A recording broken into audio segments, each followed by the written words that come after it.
평화시장을 그렸는데요. 제가 그림 실력이 이렇게 좋은 건 아니어가지고 사실은 이제 청계천 일대 막 이런 것들을 다 그리고 싶었어요.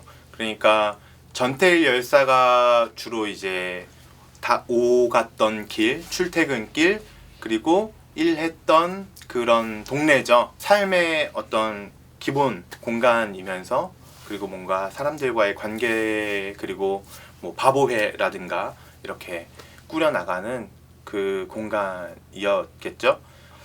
그곳에서 근로기준법에 대한 고민도 했을 것이고, 하여튼 전태일 열사가 가장 많은 시간을 보냈을 것 같은 그곳을 그려보았습니다.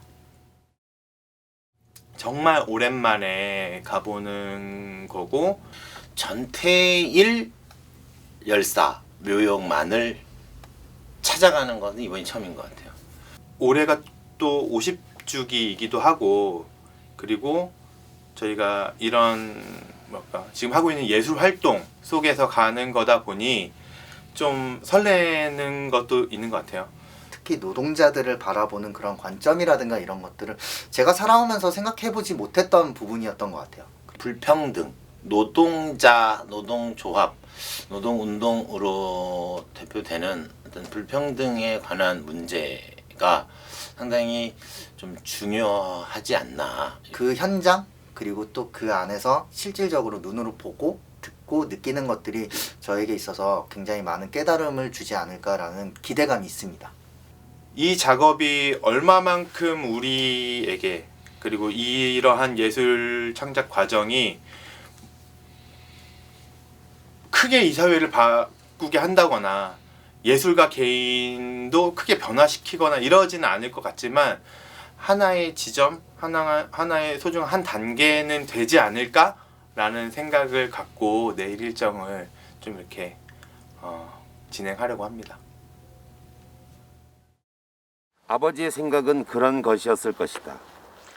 학교에 다닐 수 없게 된 태일이가 집을 뛰쳐나갔다가 사흘 만에 돌아왔을 때 그의 아버지는 태일이를 주먹으로 발길질로 차고 짓밟으면서 이렇게 외쳤던 것이다. 지 나이 16살에 중학교 1학년인데 아니 어떻게 공부해서 공부로 성공을 한단 말이야? 어디 장관이나 국회의원들 되는 사람들이 공부 가지고 하는 줄 알아? 돈 가지고 하는 거야. 돈! 야, 이 병신 새끼야. 20살 30살이 넘어서도 돈만 있으면 공부는 얼마든지 할 수 있어. 아이 병신들아, 욕설하지 말고 어서 못 나가! 그렇다. 지랄 용천. 태일이 형편의 공부를 계속하겠다는 것은 어쩌면 분수를 모르는 주제넘은 지랄 용천이었는지도 모른다. 그는 어쩔 수 없이 철저한 밑바닥 인생이었으니까. 그러나 그는 너무나 공부가 하고 싶었다. 이제 태일에게는 새로운 일과가 생겼다. 밤마다 집에 돌아오면 저녁 먹을 생각도 않고 아버지가 알고 있는 노동운동에 관한 모든 것을 묻기 시작했다. 그가 생전 처음으로 근로기준법이라는 것이 있다는 사실을 알게 된 것도 이렇게 하여서 된 것이었다. 그가 노동운동을 하기 위해서는 노동자들의 단결된 힘이 필요하며 조직이 필요하다는 것을 알게 된 것도, 또 노동자들의 조직인 노동조합이 법적으로 인정되어 있다는 것을 알게 된 것도 모두 아버지의 체험담을 통해서였다. 그런데 이 무렵 또 하나의 충격적인 사건이 이번에는 전태일, 바로 그 자신에게 일어났다. 직장에서 쫓겨난 것이다. 원래 업주는 태일을 곱게 보지 않았다. 놈의 재단사는 어찌 된 셈인지 아무 때고 쉬다가 좀 아프기만 하면 약방에 데려간다고 자리를 비우기 일쑤고 애들에게 밥일 좀 시키라 하면 번번이 낯을 찌푸리고 하니, 그러던 판에 마침내 적절한 트집거리가 생겼으니 업주는 이때다 하고 그를 내쫓았던 것이다. 그는 그가 처음 재단사가 되기로 결심하였던 때의 일을 생각했다. 재단사가 되면 어느 정도까지는 그런 온정을 베풀 수 있으리라고 기대했던 것이 아닌가. 주인이 자신에게 차마 그것마저도 못하게 막으리라고는 생각해보지 못했던 것이 아닌가. 여기에 생각이 미쳤을 때 그는 자신이 이제껏 무언가 잘못 생각하고 있었다는 것을 느끼지 않을 수 없었다. 그로부터 얼마 후 그는 다른 직장으로 옮겨 여전히 재단사로서 일하고 있었다. 그러나 이때의 전태일은 이미 어제까지의 전태일이 아니었다.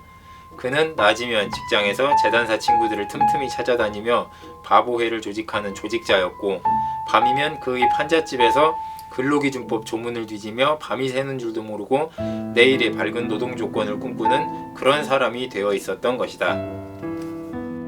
진심으로 하고 싶은 일, 무엇을 제품 개통에서 근로자들을 위해서 근로기준법을 준수하는 일, 누구와 제품 개통에 종사하는 어린 기능공들과 언제 1970년 음력 6월달 이전에 어디서 서울 평화시장에서 속에서 끓어오르는 말은 너무나도 많았건만 그러나 그 말을 누구에게도 무엇이라고 이야기해 줄 수 있을 것인가? 누가 들어준단 말인가? 온 세상이 현실과 한패가 되려고 침묵 속으로 떠나버렸을 때 홀로 소스라쳐 깨어 일어나 짓밟히는 인간들의 괴로운 영상을 끌어안고 몸부림치는 그의 외로운 길을 누가 있어 동반한단 말인가? 외로운 나머지 외로움에 너무나도 시달려 지친 나머지 그는 허탈하였다.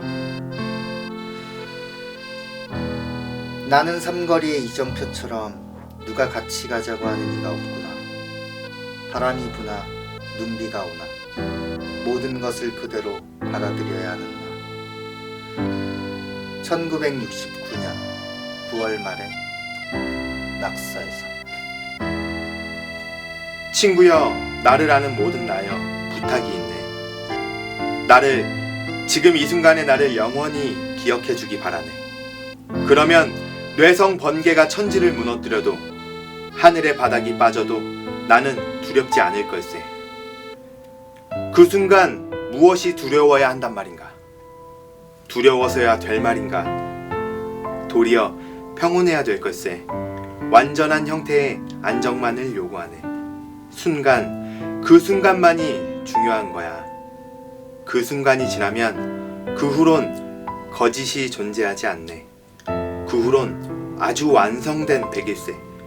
그 순간은 영원토록 존재하는 거니까 전후는 염려 없네.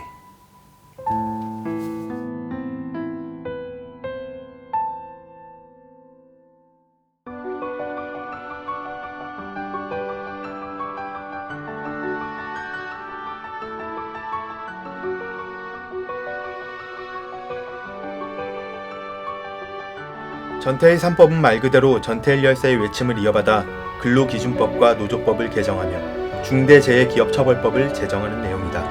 먼저 현행 근로기준법은 상시 5인 이상의 근로자를 사용하는 모든 사업 또는 사업장에 적용한다고 명시하고 있다. 때문에 4인 이하 소규모 사업장에서는 노동자들의 근로계약서 작성과 임금 지급에 관한 일부 사항을 제외하고는 적용되지 못하는 현실이다. 문제는 우리나라 사업체 중 5인 미만 사업장의 비율이 약 60%나 된다는 것이다. 근로기준법 개정은 노동자가 인간답게 일할 수 있는 최소한의 기준을 정한 근로기준법의 적용을 모두에게 가능토록 하는 것이다. 둘째로 노조법 2조 개정은 노동자와 사용자의 범위를 현실에 맞게 다시 수정하는 내용을 담고 있다. 보험 설계사, 골프장 경기보조원, 학습지 교사, 레미콘 트럭, 화물차, 덤프 트럭 지입기사, 퀵서비스 기사, 대리운전 기사, 간병인, 애니메이터, 텔레마케터, 택배기사, 검침원, 대출 상담사, 음악미술 치료사, AS 기사, 정수기 방문 점검원, 헤어 디자이너, 방송작가, 예술인 등 노조법의 보호를 받을 필요성이 있는 사람 모두에게 안전하게 노조할 권리를 보장하는 것이다. 마지막으로 중대재해기업처벌법은 우리 사회에서 빈번히 일어나는 중대재해에 대하여 더 이상 솜방망이 처벌에 그치지 않도록 하기 위함이다. 처벌의 하한선을 두어 최소 3년 이상의 유기징역 또는 5억 이하의 벌금 규정을 삽입했다. 지금까지는 노동자와 하급관리자, 하청업체 사장을 주로 처벌해왔으나 중대재해기업처벌법이 제정되면 기업법인과 최고 책임자를 처벌할 수 있으며 안전보건에 관해 부실하게 감독하거나 인허가를 내준 공무원도 처벌할 수 있다. 과거에는 이렇게 연장을 하더라도 서너 시간이라서 4-5시간만 아이들하고 같이 지내면 됐는데 지금은 아침 9시부터 저녁 6시 반 정도까지 하루 종일 아이들하고 한 공간 안에서 있기 때문에 돌봄 영역이 계속해서 이 코로나19 상황이 심각해지면 심각해질수록 아주 필수 영역이다 보니 돌봄에 있는 사람들은 뭐 재택근무라던가 잠깐 뭐 휴무라던가 완전한 휴원이 없이 긴급 돌봄을 계속하고 있는데 그럴 때마다 나로 인해 우리 가족은 괜찮은 걸까? 이런 걱정. 근데 그런 걱정이나 그런 스트레스에 대해서 꼭 돈으로 보상을 받겠다거나 그런 건 아니지만 어떠한 보상도 없는 거고 그 중압감이나 이런 거는 다 개인에게 맡겨져 있는 거라서 그런 데 대한 좀 안타까움, 답답함, 아무도 알아주지 못하는 거에 대한 그런 속상함 이런 것들이 좀 있습니다. 코로나로 인해서 호황을 누리고 있는 업종이 주로 이제 택배라든가 배달 사업하는 그러니까 플랫폼이라고 하는데 플랫폼 노동자들의 일거리가 많이 늘어났는데 사실은 그 노동자들은 과로에 시달려서 많이 돌아가시기도 하고 쓰러지시기도 하고 막 이런 일들이 벌어지고 돈은 다 이제 그런 자본들이 다 가져가고 좀 개선이 돼야 되는데 그간 언론에서도 이렇게 좀 많이 다루어지고 이런 건 있지만 그냥 수박 겉핥기식으로 얘기되어지고 그 다음에 그냥 또다시 묻혀버리고 노동자들은 일상적으로 똑같은 삶을 유지하는 거죠. 그런 것들이 좀 집중 조명이 돼서 실질적으로 좀 개선이 되는 이런 것들이 필요하다고 생각이 됩니다. 우리 사회에는 필수 노동이라고 해야 되나? 꼭 필요한 생존에 필요한 인간으로서 살아가기 위해 필요한 그런 노동들이 뭐 예를 들면 농사를 짓는 농민이 없다던가 그 쌀을 우리 집까지 올 수 있도록 해주는 택배 노동자가 없다던가 아니면 쌀 농사가 어떻게 되는지를 가르쳐주는 선생님이 없다던가 내가 아플 때 치료해주는 간호사가 없다던가 이런 필수 노동자들이 있고 그런 필수 노동의 영역이 있는데 그 중에서 어떤 영역들은 그 필요와 가치에 비해서 너무나 천시받거나 그리고 제대로 된 대우를 받지 못하는 그런 노동 영역이 많지 않나 이번에 특별히 많이 심각하게 생각했습니다. 안개덤이 내려와 아스팔트를 적시네 새벽녘 아직도 모두 잠든 이 시간 황색 조끼에 허름한 손바지 좁은 이마엔 잔주름이 가득 찬 청소부 김씨 그를 만날 때 새벽길이 왠지 힘이 솟구쳐 그 누구도 밟지 않은 새벽길 세상은 그리 어두운 것만은 아니야. 쓰라렸던 지난날 세상살이의 흔적들 끝없는 어둠 속에 상처뿐인 세상을 눈부신 햇살 새아침을 위하여 새벽 눈망울 떨어져 나선 그대여 청소부 김씨 그를 만날 때 새벽길이 왠지 힘이 솟구쳐 그 누구도 밟지 않은 새벽길 세상은 그리 어두운 것만은 아니야.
태일아, 너 여기서 뭐해?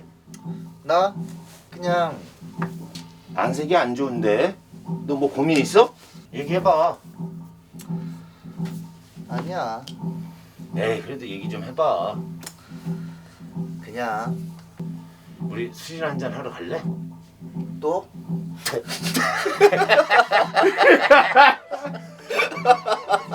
큰일 났어. 어제 미싱사 하나가 또 죽었대. 진짜? 그게 엉덩이.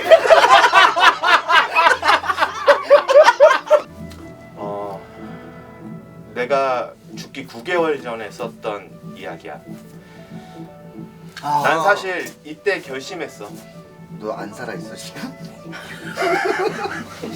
지금의 나는 그냥 유형일 수도 있고 무형일 수 있는 전태일이야. 이 일기는 내가 죽기 9개월 전에 썼던 내용인데 난 이때 이미 결심을 하고 있었던 것 같아. 어떤 결심? 내가 행동해야 한다.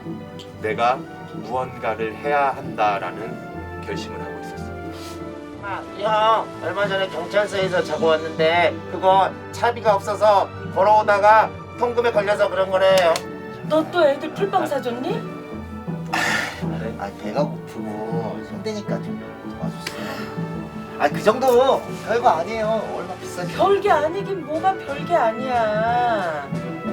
너 그러느라고 잠잘 시간도 없는데 밤늦게까지 일하고 걸어서 집에 오고. 아 엄마 걱정 안 하셔도 돼요. 너 거기 그렇게 사람 돕고 하는 것도 다 근로기준법은 알고 하는 거야? 근로기준법이요? 근로기준법. 그게 뭐예요 아버지? 다 그렇게 사람 부리고 고용돼서 일하고 하는 것도 다 법에 따라서 하고 그렇게 하도록 나라가 정해놨는데 그런 게 있으나 마나라는 거지. 왜요? 그런 게 있으면 더 적극 활용해가지고 알려줘야죠. 태일아 쓸데없는 짓 하지 말고. 아니요 엄마 이런 좋은 게 있는데 법을 알려야죠. 그래야 많은 사람들이 혜택을 누릴 거 아니에요. 법이 있는데도 안 된다잖니. 네가 무슨 수로 그걸 해. 아빠도 다 해보고 다 노동조합 하면서 근로기준법 지켜라 이거대로 해달라 다 해봤는데 그 위에서 그냥 모르겠다 무시하면 끝이라고. 그럼 싸워야죠. 싸워서 더 알리고 더 바꿔야죠 세상을. 모르는 소리 마. 잠깐 여기서 아버지의 입장을 바꿔보도록 하겠습니다. 자, 그러면 레디 액션. 태일아, 뭐 이것저것 다 좋은데 네가 너 혹시 근로기준법이라는 건 좀 아니? 근로기준법이요? 뭐 그런저런 일을 할래도 풀빵이나 이렇게 한다고 도와준다고 되는 게 아니라 법을 알고 그걸 절차에 따라서 그런 것들을 다 바꿔낼 수 있을 때 가능한 거잖아. 그럼 뭐부터 해야 하는데 아버지? 일단 네가 법 공부를 좀 해라. 뭐래 이 양반이 미쳤나봐. 가만히 있어봐. 공부요? 하려면 제대로 해야지. 할게요. 그렇게 해서 많은 사람 도울 수 있다면 저 그렇게 할게요. 그러면 서울대 법대 가는 거야, 우리 형? 미쳤어 다들 미쳤어. 엄마 왜요? 아니 차비 없어가지고 걸어다니면서 무슨 뭐? 법을 공부를 해? 기왕 할 거 제대로 해야지. 남자가 칼을 뽑았으면 썰어야지. 그래서 내가 저 아는 좋은 선생님 소개시켜 줄 테니까 근로기준법 그것도 공부해보고 그렇게 해가지고 제대로 한번 해봐. 자, 제가 다시 아버지로 나가겠습니까? 지금까지 아버지는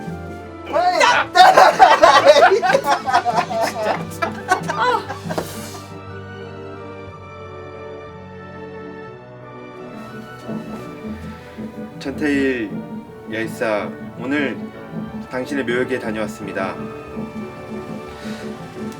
우리는 사실 거의 잊고 살 때가 많아요. 잊고 살 때가 많은데 이럴 때 1년에 한 번 정도, 한두 번 정도 이렇게 무언가를 계기 삼아서 당신을 생각하게 되는 것 같습니다. 조금이나마 당신을 생각해보는 하루가 되었습니다. 나는 당신의 삶에 대해 잘 모릅니다. 그러나 나는 당신이 한 행동을 보았고 들었고 느낄 수 있었습니다. 당신의 외침이, 당신의 울림이 조금 더 세상에 알려지길 바라봅니다. 저는 초보를 작성했다는 소설을 완성을 해보면 좋겠다 이런 생각이 들었어요.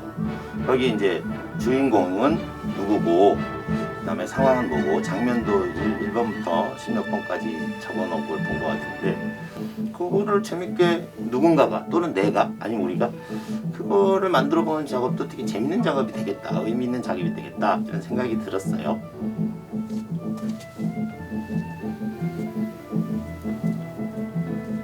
꿈을 꾼 것 같아요. 모범적인 사례가 될 만한 사업체를 만들어서 물론 근로기준법을 잘 지켜서 수익도 내는 그런 사업계획서를 엄청 꼼꼼하게 썼더라고요. 사전조사도 굉장히 많이 했고. 이거 지금 해도 굉장히 훌륭한 사업체, 기업이 될 수 있겠다. 그런데 그걸 가지고 사람들을 만났을 때 꿈꾸냐? 이런 거 안 돼. 그런 얘기를 들었잖아요. 근데 나는 그 꿈이 있어서 그 꿈을 꾸었기 때문에 지금까지 우리 곁에 있는 거 아닐까? 우리는 사람들이 바보 같다고 가능성이 있냐고 묻는 그런 꿈을 어디까지 꾸고 있는 걸까? 라는 생각이 들었어요. 네. 조금 더 이쪽으로 와서 카메라 좀 가운데로 좀 더 오른쪽으로. 네네네, 좋습니다. 전태일 동지, 당신이 가신 지 벌써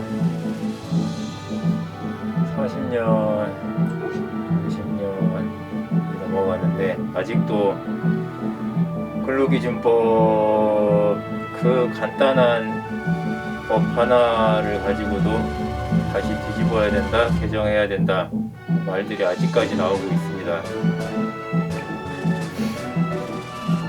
힘든 일이고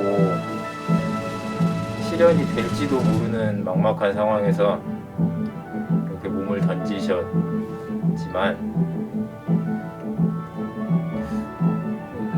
그 과정이나 결과나 모든 것이 헛되진 않았다. 당신의 행적들과 지금 나타나는 수백만 지지 동지들을 보면서 마음속 깊이 느끼고 있습니다. 당신은 말로 표현할 수 없을 만큼 고마운 분이고 대단하신 분입니다. 2020년 우리의 일상이 멈추다시피 했습니다. 코로나 때문이죠.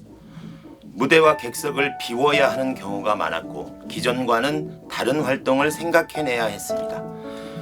거리두기는 우리가 잠시 멈추어서 관찰하고 생각해볼 계기가 되었습니다.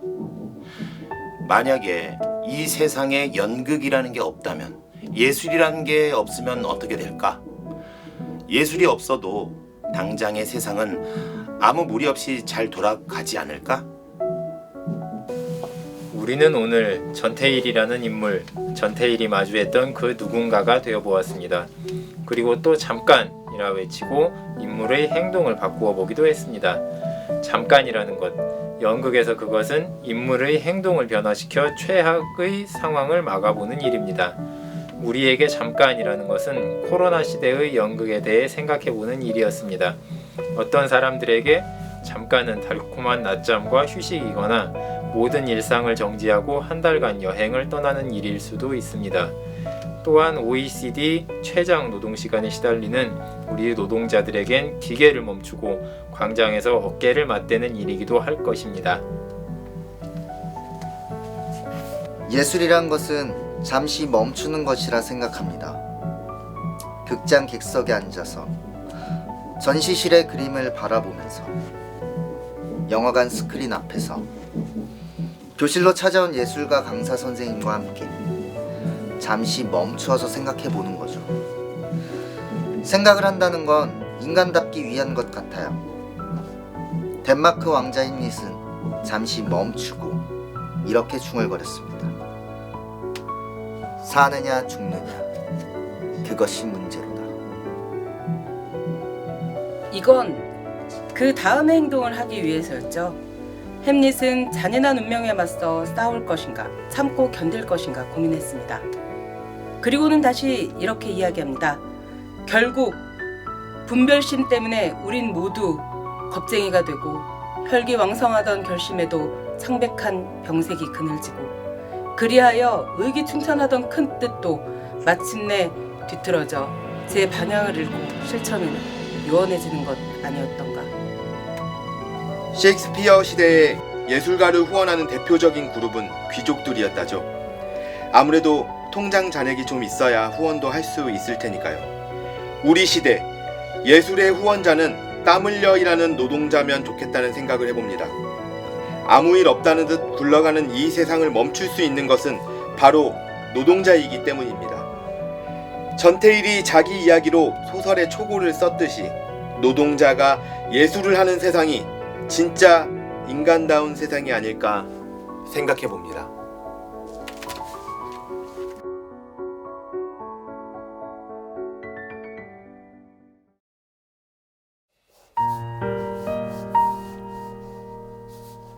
삶은 고독하였으나 그의 삶의 행보는 활활 타올랐던 전태일. 저는 세상을 바꾼 전태일이라고 이름 붙였습니다. 저는 꿈꾸는 전태일이라고 이름을 붙여봤는데요. 전 제목을 전태일 포에버 영원한 생이라고 적었습니다. 우리가 지금 이렇게 만나고 있으니까. 전태일 동지는 삶을 관추해 보면 그 자체가 실천을 연속한 삶이라고 볼 수 있고, 전태일 열사는 세상을 바꾸기 위해 목숨을 던지셨는데요. 그 사건을 통해서 실제로 세상은 바뀌었습니다. 누구나 불가능하다고 했던 것들을